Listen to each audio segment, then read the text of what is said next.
This is so exciting. We are live now, people. Coast to coast. Are we still supposed to remind? Can you actually watch these things live? Yeah. Yeah. All right. Here we go. Well, you broke it. You broke it. All right. And then you. So that is the grab me. That is the license. Why did they need the embargo? Because what was the British blockade cost? What was it called? The orders in council. Orders in council. And what was the French system created out of the Berlin and Milan decrees? Continental system. Continental system. So the U.S. is now involved. Roosevelt and Jefferson came up with Jefferson's plan was a disaster, absolute disaster.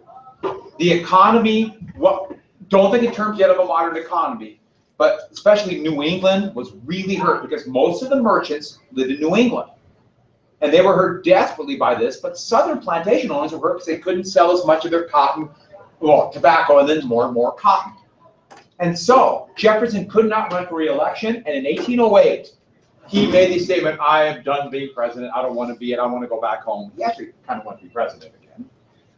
His Secretary of State, James Madison, would run for the Republicans, and Madison would become president in 1808. Exactly. Perfect timing. And one of the first things that happened after Jefferson lost for re-election, or no, I'm sorry, did not run for re-election, what happened to the embargo? Went away. It was decapitated. That is one gruesome picture. Yeah, no, that's the snapping turtle. The only flaw with that is, since as a youth, growing up in Miles City, when we weren't running away from gators, there were huge snapping turtles all over the place. And if you snapping turtle grabs you and you cut the head off, what happens? It grows a new body.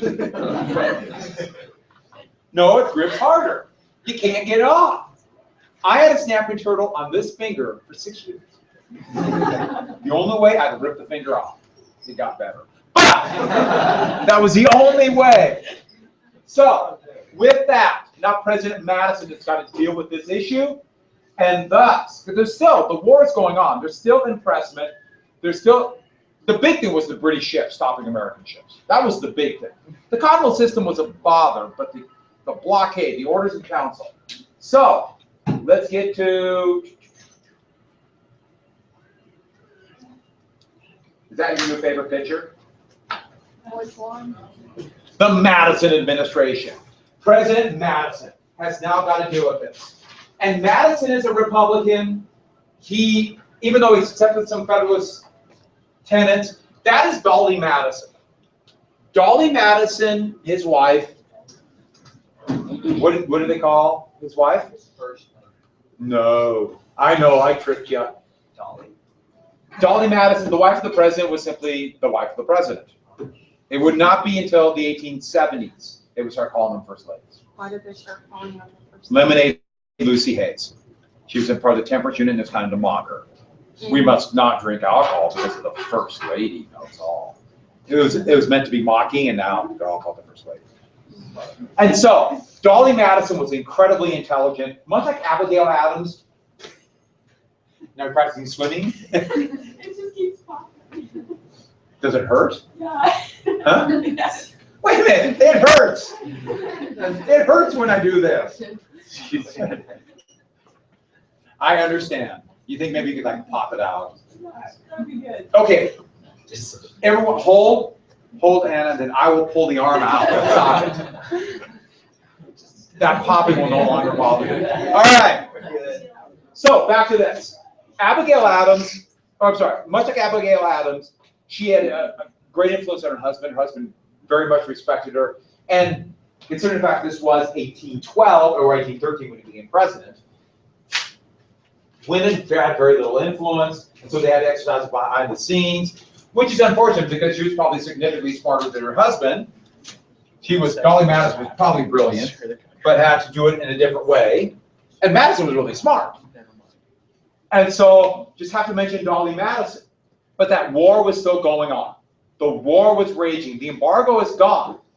1809, Congress would pass the Non-Intercourse Act. Who's this guy? Napoleon. Napoleon crossing the Alps. Propaganda. Get his picture out there showing him doing great things. The Non-Intercourse Act of 1809, intercourse means trade. So we're not going to trade with anybody at war, called a belligerent. No trade with belligerents, meaning Britain or France. But do you see a problem with that? Who did the U.S. want to trade with? Yeah, Britain and France. So it failed miserably. So they needed something else. And they weren't quite ready just to back down or accept it. And so in 1810, everybody's favorite Makin's Bill, number 2, was passed. I know, some of you like number 1. I don't. I like number 2. What's number 2? As a bill. Aha. Arms. We're not going to trade with, we're only going to trade with countries that respect neutrality.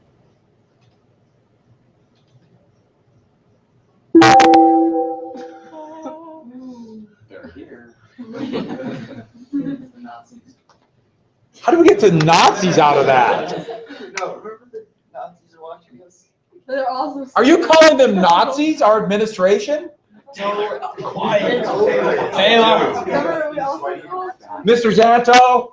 Oh yeah, what was it? Reptoids. I hated that. Oh, Yeah, toys. got over. Maybe it's the reptiles again. Yeah, it's a reptoids. All right. So, Makin's Bill, what it said is any country that got rid of their, either got rid of the continental system or the Orders of Council, we'll trade with. So, France got rid of the continental system, we'll trade with it. Or vice. That was the idea. Now, this is a stupid bill. Because if it does that, we're going to pick sides in a war, aren't we? We're picking sides. This is crazy. It's not smart. And who was the first one to respond, saying, "We will end our system"? The French. Cador was the.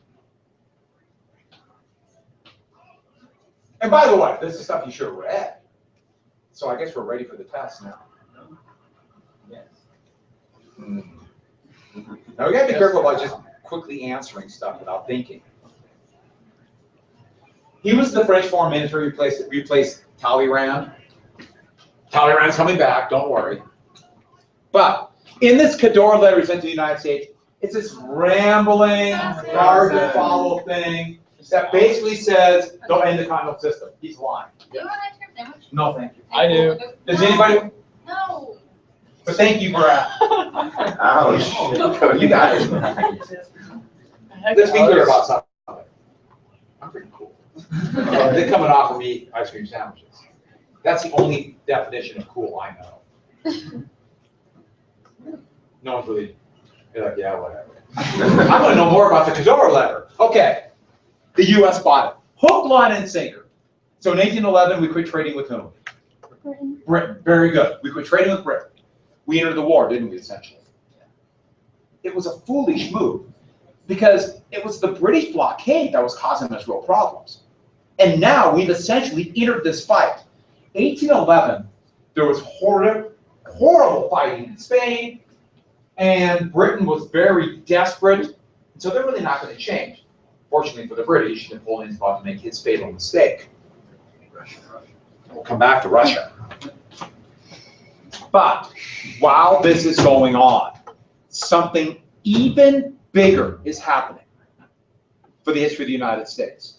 Even more important, and it's happening in the old Northwest. The old Northwest are what states? Montana. No. What's the old Northwest? Remember the original United States was this area right here? So what's the Northwest of the United States there?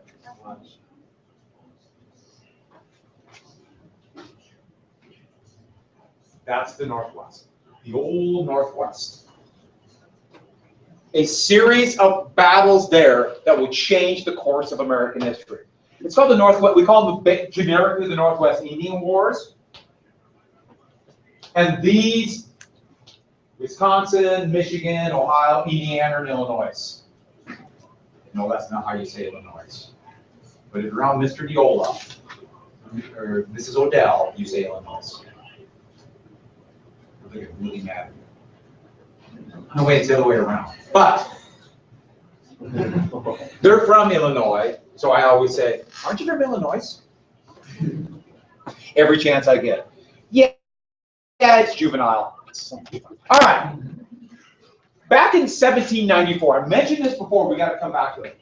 1794 in Ohio, an Indian Confederacy was defeated at the Battle of Fallen Timbers. In 1794, now this time you got to write it down, the Battle of Fallen Timbers.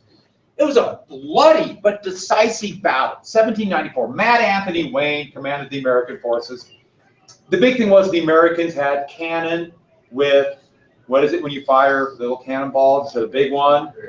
Grape shot. Like a big shot. That just cuts the Indians in half. This is a watercolor of it. You can't really tell what's going on, but we'll just leave it at that. That led to the Treaty of Greenville, 1794. The Treaty of Greenville, the defeated Confederacy had to give up some land. Mentioned this before when I talk about land policy, but now it directly affects this Northwest. And the land they gave up in the Treaty of Greenville is right here in light blue. This treaty said the United States could settle. The rest of this land would be land for the various tribes for how long? Never. Forever. Forever. Immediately the United States was breaking the treaty. And people would come in and just illegally just take land, violating this treaty. Because once a treaty is ratified, it's law. It's law in the United States. So they're violating the treaty. So what did the U.S. do? We violated the treaty, sent in troops to protect the violators, and then forced somebody to sign a treaty. How did the U.S. get more treaties signed? See these colors here? That's more land that went to the United States in various treaties. Okay, who leads a tribe? Do they really lead it? No. The U.S. always looked for one single male leader, but it wasn't like that in the tribes. So the U.S. wanted to find a male leader, so they would find a male and say, "You're the chief. We have a deal for you. In this corner, we have a lot of whiskey. We will give you this whiskey if you put this X on this piece of paper that you can't read." That's literally the truth. They'd get them drunk and they'd sign away land that they didn't have the right to do. And this would happen time after time after time. That's a little bit different than what they did in colonial America, where remember they just killed them. Now they're signing away land. And these, either they violated the treaties or they had the only way to describe it were just criminal treaties. But this is important. We're making treaties with these tribes. Normally you make treaties with what kind of entity? Equal entities that are what? The U.S. makes a treaty with whom? Countries. Other countries. Is it applying to the Indians or another country? This is a real legal issue that still causes problems to this day. You notice that tribes have their own separate laws within the state of Montana, the reservations. It comes from this, because of treaties. But back to this then. Well, very quickly, the Indians who did live here, they've learned what's going to happen. What's going to happen if you don't do anything? They got to form another confederacy. And we're leading up to one of the most important battles in American history. It really is. It's hard to find battles more important. I mean, literally, you have to go like to Yorktown or Saratoga or Gettysburg. I mean, really, to find battles this important. The Battle of Tippecanoe. Nobody seems to remember Tippecanoe, I think partially because of its comical name, which is fun to say. Try it. Tippecanoe. It's fun, right? And in 1840, the victor of Tippecanoe, the general who was in charge, was run for president, and his slogan was Tippecanoe and Tyler too. Tyler was the vice president.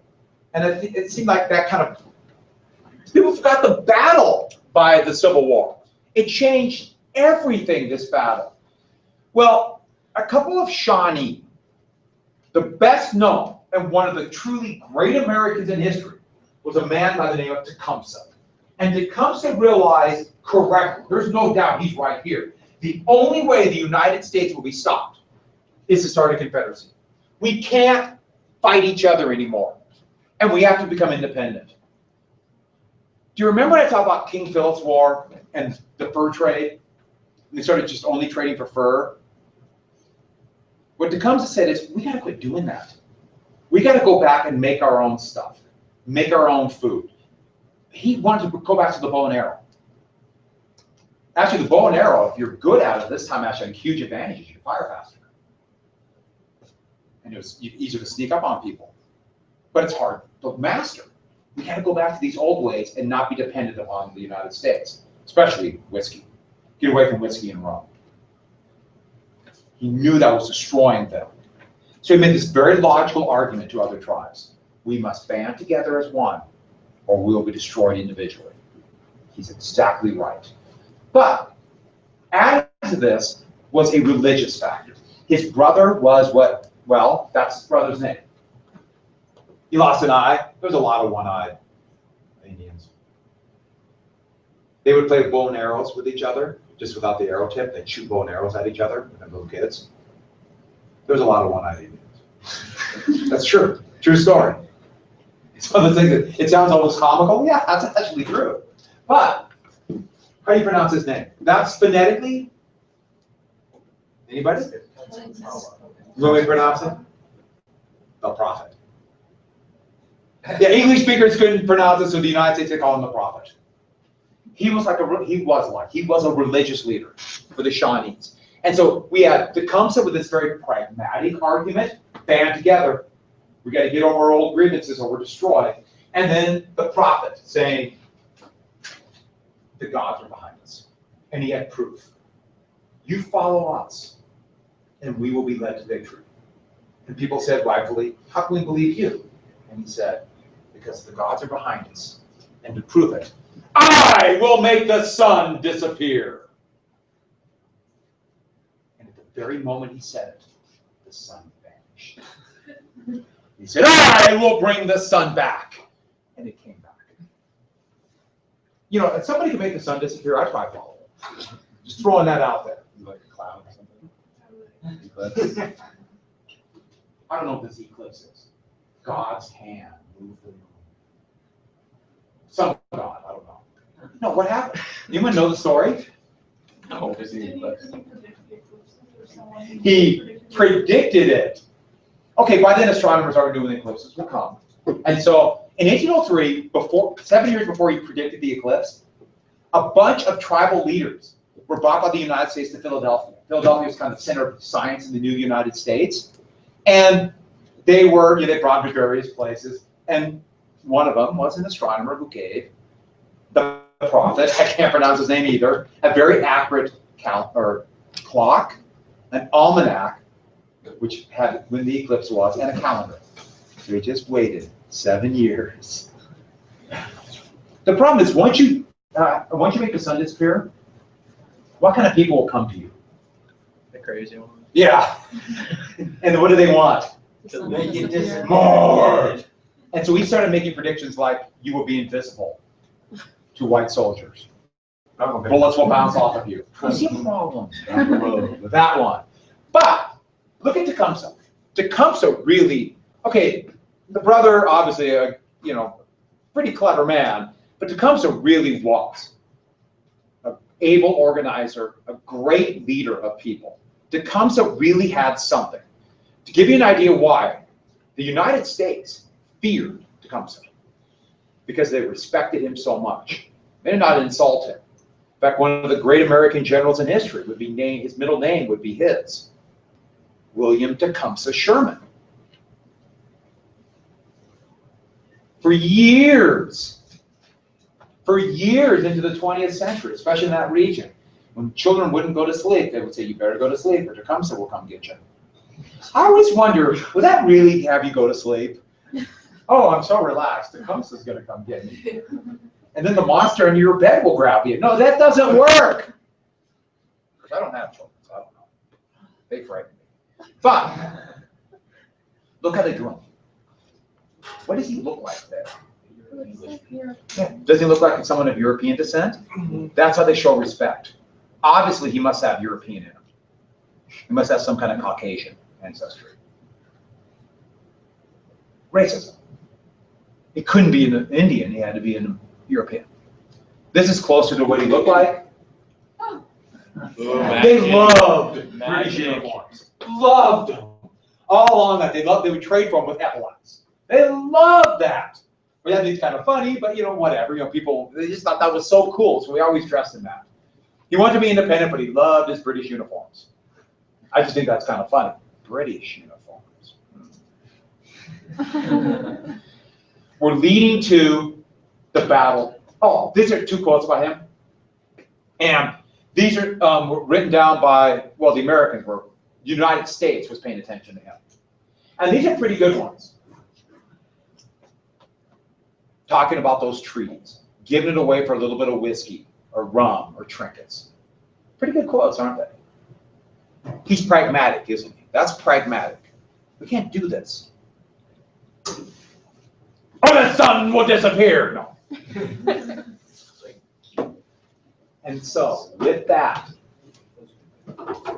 William Henry Harrison was the governor of Indiana Territory. He was appointed by President Madison.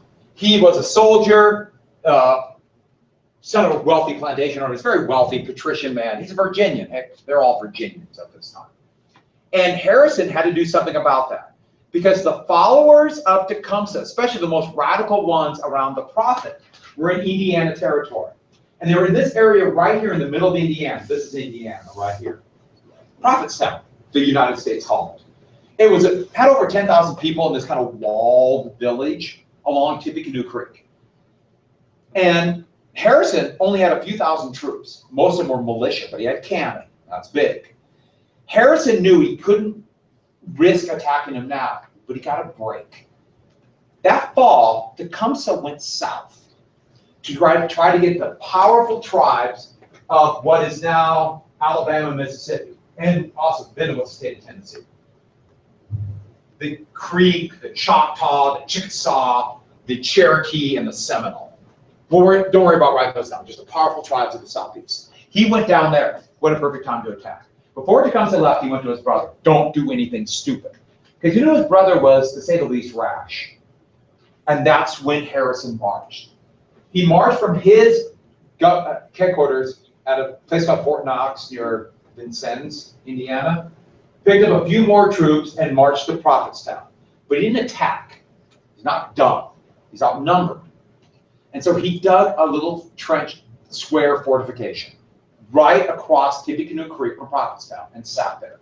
So could you imagine what all of these most radical young men did that week of November that Harrison is camped there? What did they want to do? And attack. Why? Because they're what? Warriors. And they're invisible now, aren't they? And what will bullets do? Let's attack.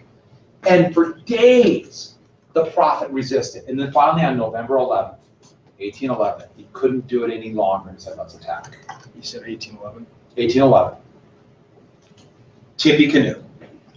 And this was a bloody fight. This watercolor doesn't show it very well. It actually it's trying to show the prophet like waving in a yellow shirt. But they attacked. And unlike the normal tactics that the tribes used, their big advantage was using cover, hiding, hit and run. They just attacked in mass waves. Now, they almost broke through a couple times. But can you imagine what these mass wave attacks did when the cannon fired grape shot into them? What happened? Yes. Just literally cut them into pieces. They attacked and waited. Oh, yeah. And they attacked and attacked and attacked. They were mowed down. There were piles of bodies in front. And at the end of the day, Harrison's army survived. The attack was broken. This would be a decisive victory for the United States. This battle would change everything. That is why 29 years later, when William Henry Harrison ran for president, he was known as Old Tip. And all you had to say was Tippecanoe, and people were like, oh yes, the hero of Tippecanoe. That battle was so big, so important. Civil War, other things got in the way. But with that, this is what changed. This is what changed. Number one, there are 4 things. They're not written down, but number one, what happened to Tecumseh's Confederacy? Yeah, it fell apart. Southern tribes didn't join because of this. The tribes in the north spread apart. In fact, he would eventually have to flee to British Canada. He'd fight with the British during the War of 1812. Enemy of an enemy becomes my friend kind of thing. Number 2, with the destruction of this Confederacy,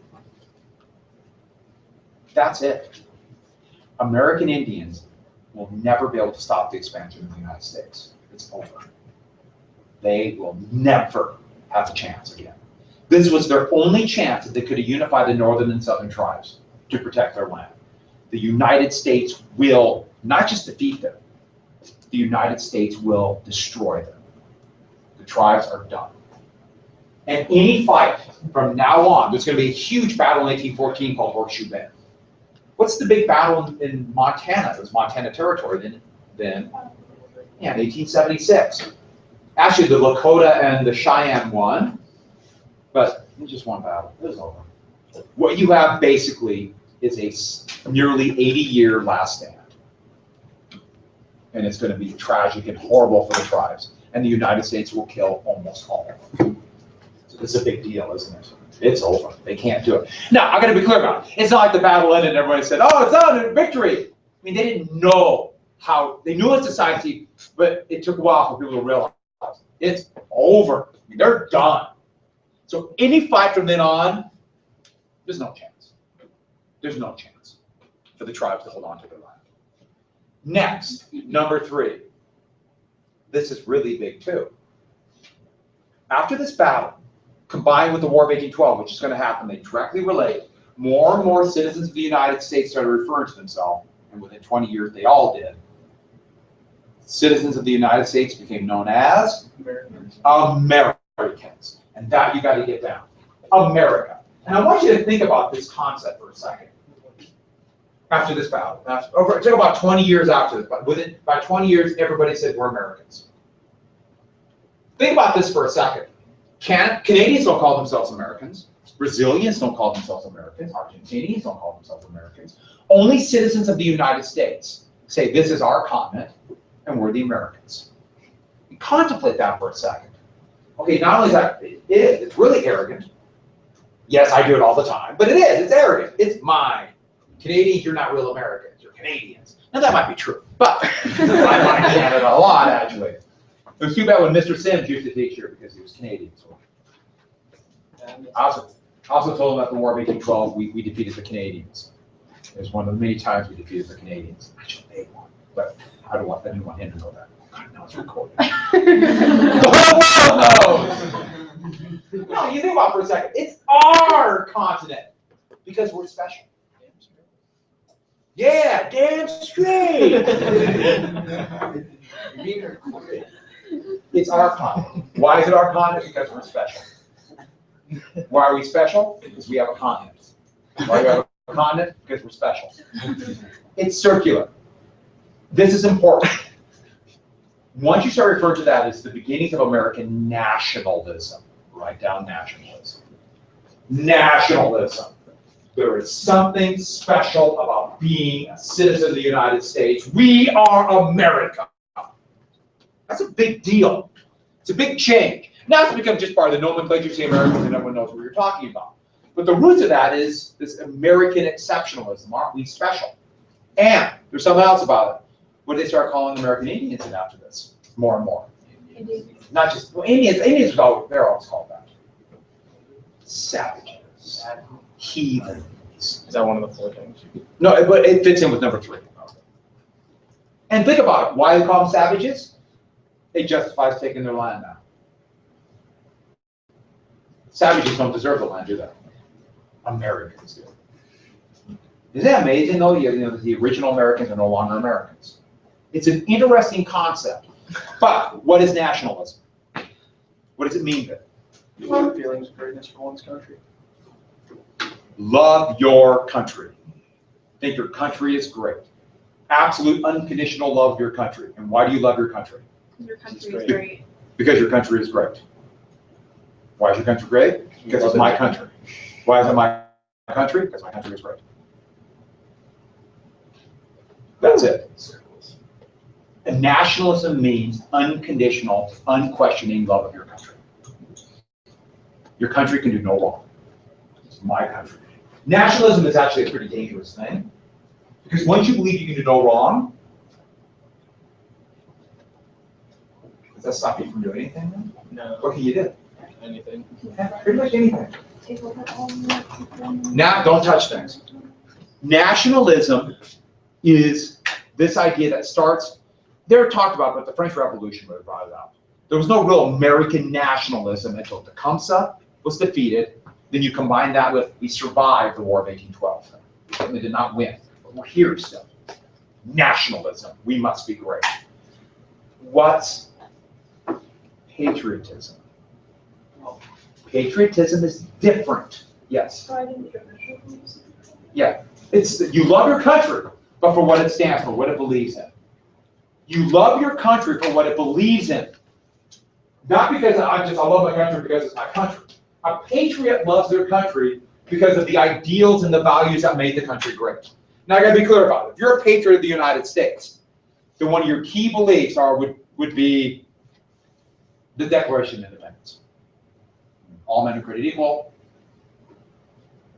Right, life, liberty, and the pursuit of happiness, and the social contract. The ideals that made America. That's a big difference. You have patriotism believes that, nationalists. So how would a patriot view the country? Not necessarily, no. Why would they think that? They like their country. But they're not abiding by the all men are created equal if you're taking the proper names. Yeah. A patriot might say, we should be following these ideals. So a patriot wants their country to do what? Well, maybe, I don't know. It could be a different points of view, but what? Stand by with it. Get better. Our country can get better. We can always do better. And if our country makes a mistake, we should point it out. A patriot believes, wait a second, we should have a critical look at our country because we want our country to stand up to their ideals. So a patriot would be critical of things that they see as going against their ideals. That's a patriot. A nationalist? No. A nationalist would believe we can do no wrong. Now, when most people today say they are a patriot, what do they really? They're a nationalist. They're a nationalist. By the way, the distinction, as we know, really was a product of the early 70s, the post-Vietnam War era. That these patriots were the ones who actually they wanted the Vietnam War. Don't forget that. When people say they're a patriot, they usually mean they're a nationalist. A patriot actually has a very critical eye towards their country. And I'll be honest with you, I teach this class about patriot. Not as a Actual patriots or people who said They said that's true patriots, supporting the war. But they're nationalists. What they're saying is the United States could not be wrong fighting Vietnam, therefore we're, yeah. This is a big deal. This is a big deal. It's a big distinction. And so that's nationalism grown. And they relate because a patriot does love their country. A patriot might be the one, the guys in the South out there are patriots too. And they love their country so much they have to leave it. Because the country's not following the ideals as they saw it. And so you might disagree on what those ideals are, is my point. Does that make sense, what I mean? You might think it's different. So patriotism can be more complex. But I try to teach it like a patriot. Aren't I great? See the red lights now flashing. So, with that, should we fight another war? Of course. The war, almost forgot. Number 4. Yeah, let's What is number 4? Who supplied Tecumseh with his weapons? Who supplied Tecumseh with support? Who has not left forts in the Great Lakes? Oh, Britain. The British. The British are behind this, and we gotta fight the British. I gave you 3 results to Tippecanoe. Oh, okay. Yeah, number 4. So We blame the British. And the only way we're going to get security along the frontier, meaning the U.S. can take this land, When I mean security in the frontier, that means kill the Indians. Gotta be clear, that's what I meant. Is we gotta knock the British out. So the British are already involved in impressment and stopping ships. We're not trading with them, and now we blame them. And this would give fodder for a new group of congressmen called, oh, by the way, that's the Oliver Hazard Perry at the Battle of Put-in Bay.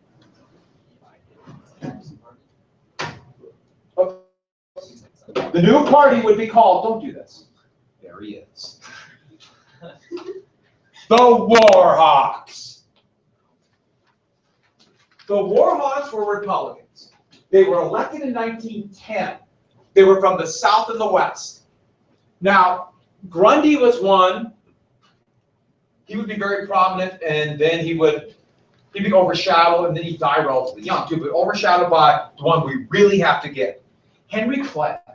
Henry Clay was a Republican from Kentucky, and think about it, he's a Westerner. He wants land. Kentucky, just south of Ohio. He's thinking of this, we got to knock them out. He wanted war. And by the way, have you ever heard the term now hawk, meaning war? During the Vietnam War, it became very prominent. Hawks became pro-war. It comes from this, the Warhawks. By the way, then what animal, you better know this, would be for peace? Hawks, and who are for peace? Dove. Doves. Is that when that first became a thing? No, the dove was used before because that's biblical. And so, and it's also, so not only for that, for anybody, it's also, it's biblical, it's also for Jews and Muslims. Doves mean peace. Yeah. Oh, eagle, 1791. Well, actually, originally the Artists Federation voted for a congressman and official. They thought it was a dramatic, a very majestic animal. Ben Franklin wanted the wild turkey. And the turkey, but they decided not to do that. Turkeys were a little different. We think of now the fat bread things that you see on farms today. This means fat bread things, if we're not sure. Yeah, use it at home. So let's get back to this, the Warhawks. The Warhawks, they wanted war. Oh, and then this guy. And so, Clay would become one of the most prominent politicians of this era. He was a giant. Abraham Lincoln greatly admired Henry Clay. Great speaker, powerful leader, fought over 100 duels, drank, gambled. He was a womanizer. He was a perfect American politician. I've just now condemned all American politicians. Yes. Nothing. Lincoln wasn't alive yet. Okay. Yeah. Well, so when you say you fought 100 duels, is that like 100 duels where you walk up and shoot your pistol in the air? Both. Say with that. Okay. He had a couple bullets in him. Like I said, my generation was a different breed. So, and who's this guy? From South Carolina. Who is he? You all know. Yeah.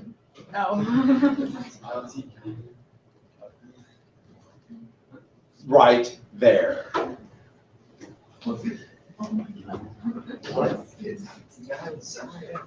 Right there. That man right there. And we know what we're talking about, don't we? Yeah. John C. Calhoun. Look at that finger. He's got 7 joints.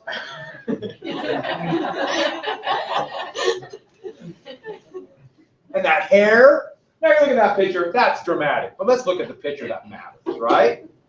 Wait, do we get to find out why he's the worst American ever? Then? He's the worst American ever. Oh yeah, we'll find out. Okay. Right there. Oh my God. Wherever you are at in this room, look at his eyes. Look at his eyes. He is staring into this. 2 things. First off, what's he holding there? Anyone else seeing that? What's he holding right there in his hands?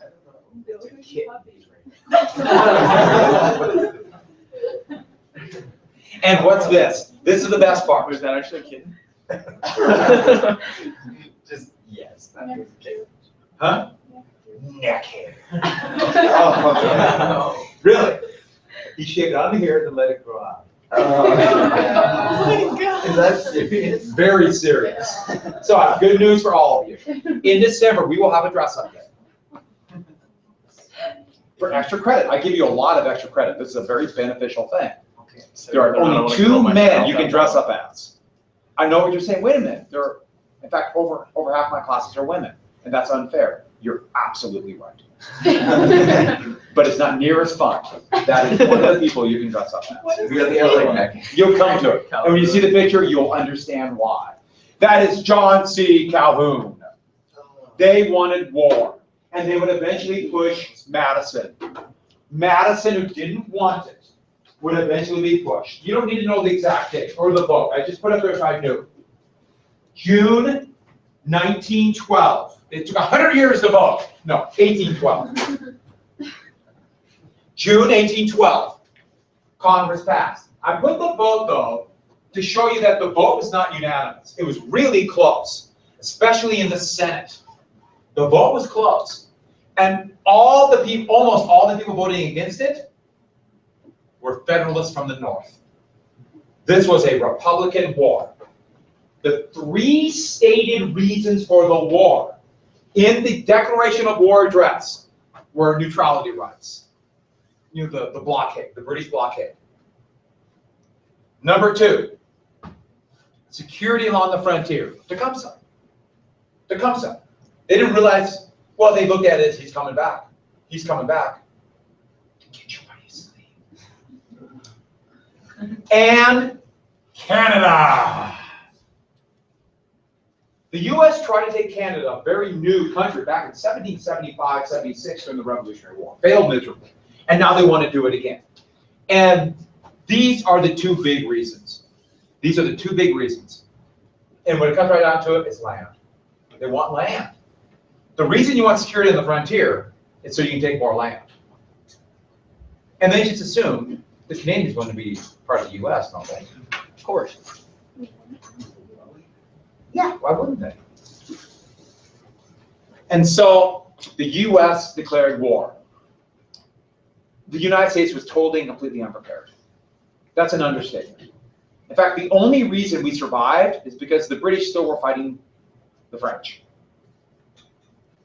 But the French at that moment were killing themselves. What were the French doing while the United States declared war? A coup. They were invading where? Russia. Russia. Oh, wow. The French were invading Russia. You can write this down. This is actually a very important thing. Don't invade Russia in the winter. Don't do it. I know some of you are thinking, what if I become a dictator? I want to invade Russia. Don't do it. Avoid land wars in Asia. Kind of cold. Yeah, they invaded Russia. The French are going to destroy themselves. But before we get to that, the U.S. nearly destroys itself. To give you an idea how bad the army was pretty soon. The war went so disastrously, they started calling the War of 1812, ironically, the Warhawks War, Mr. Madison's War. You don't need to know all these facts, but the point is, this one you do have to get, no Federalists. The Federalists did not support it. In fact, if you look down the bottom, New England didn't send any supplies, no help. They called it a war embargo. I mean, think about it. If we fight a war today and the big section of the country says, you know, we're not going to recruit soldiers, we're not going to send our militia, you're in trouble. The war embargo, this was a disaster. In fact, the British did everything they could to try to get New England to secede. They just about did. Also, we had a tiny army, untrained, spread throughout the frontier. They would recruit another 35,000 totally untrained militia. The U.S. had only 16 ships in the entire Navy. 7 of them were floating. The British had 200 ships of the line and over 1,000 other ships. Not a good idea. We're really lucky they were attacking the French. The Bank of the U.S., we do have to get. The Bank of the U.S. in 1811, the Republicans finally got the bank to be closed. It was only a 20-year charter, 20-year contract. What happened to the financial system of the United States when they shut down the bank? It crashed. You can't pay for the war if your financial system's in shambles. And we couldn't collect any tariffs for tax money because the British blockaded us. This was foolish. Foolish. Now, fortunately for the United States, the last thing for today, The British were occupied. Didn't mean we're going to lose. For example, got Madison reelected though. In the wave of the war, Madison won almost unanimously in the South and the West. But look at this. That's the Northeast. That's the Federalist area. The United States tried to invade Canada. A three-pronged invasion. Lake Champlain, Niagara, there's a Niagara River, Niagara Falls right here, where Buffalo, New York is, and Detroit. The invasion of Canada. What happened to those invasions? Disaster, disaster, really big disaster.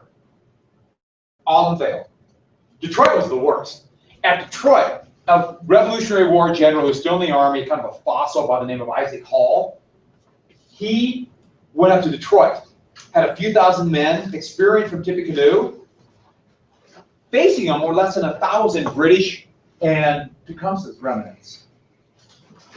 Hall, though, was scared to leave the fort, which is now present-day Detroit. He actually went out for a while, saw British soldiers, and ran away back to the fort. This is heavily forested. The British crossed over into the United States, the British and the Indians, and it's really heavily forested in a clearing right in front of the fort. Anyone know what's going to happen? Battle. The British marched out of the forest, they crossed the clearing, and then into the forest again, followed by Tecumseh's men. As soon as the first men got into the forest, so they couldn't be seen anymore, what did they do? Run. Anyone know? Exactly. Ran around in a big circle so they could march again through the forest. Then ran around, marched again. What did Hall think? Well, He surrendered without a shot. Can't go into all the details of the battle, but let's just put it this way. That's a bad start. See, use. Try to get through the weekend. Now, let me tell you one thing really quick. You're going to have to read 2 chapters by October 20th. Chapters 9 and chapters 13. I'll give you the bookmark on Monday, but I'm just warning you. The bookmark's online. I've got a chance to make copies of it. Yeah. You are like the person to sit next to you. The book does have a different order than I want to go with. So I'll do 9 and 10, 9 and 13, then come back to This 10. is so much easier to keep track of everything now. It's not like third quarter is the build up to World War I. God. We built up to World War Yeah. I for like a month. Yeah, okay, no. Third It's not a quarter, big deal. third quarter was just a build up. We're building up now because it's Civil War. That's Yeah, true. but like it's one country, so it's a throwback into the same years. That is hard about AP Europe. Over and over. Because I would be like, I want to talk about more about one thing, especially Britain, because I know more about that. But I had to move on. Go to the next thing. Yeah. I kind of felt sorry for you guys, but I think we did pretty well. Yeah, we did good. But yeah, I just remember we did, we built up to World War I. That took forever. Then World